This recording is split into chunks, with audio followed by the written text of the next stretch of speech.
She too was wearing a cloak, an emerald one.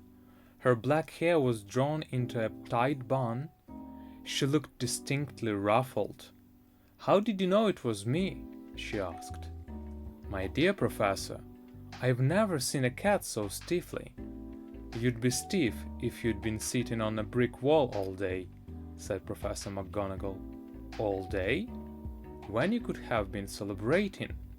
I must have passed a dozen feasts and parties on my way here." Professor McGonagall sniffed angrily. "Oh yes, everyone's celebrating, all right," she said impatiently. "You'd think they'd be a bit more careful, but no. Even the Muggles have noticed something's going on. It was on their news." She jerked her head back at the Dursleys' dark living room window. "I heard it. Flocks of owls, shooting stars. Well, they're not completely stupid. They were bound to notice something. Shooting stars down in Kent. I bet that was Daedalus Diggle. He never had much sense." "You can't blame them," said Dumbledore gently. "We've had preciously little to celebrate for 11 years. "I know that," said Professor McGonagall irritably. "But that's no reason to lose our heads. People are being downright careless. Out on the street in broad daylight, not even dressed in Muggle clothes, swapping rumors." She threw a sharp, sideways glance at Dumbledore here, as though hoping he was going to tell her something.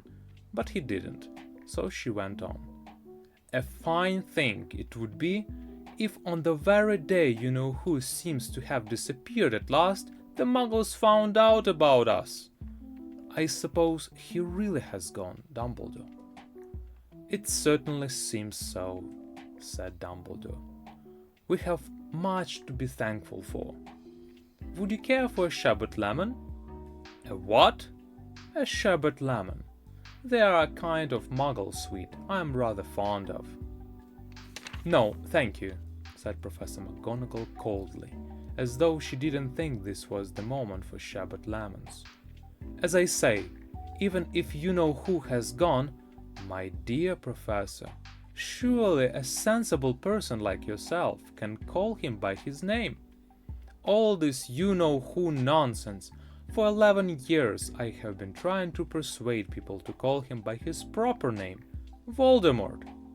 Professor McGonagall flinched, but Dumbledore, who was unsticking 2 sherbet lemons, seemed not to notice.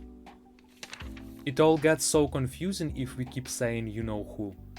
I have never seen any reason to be frightened of saying Voldemort's name."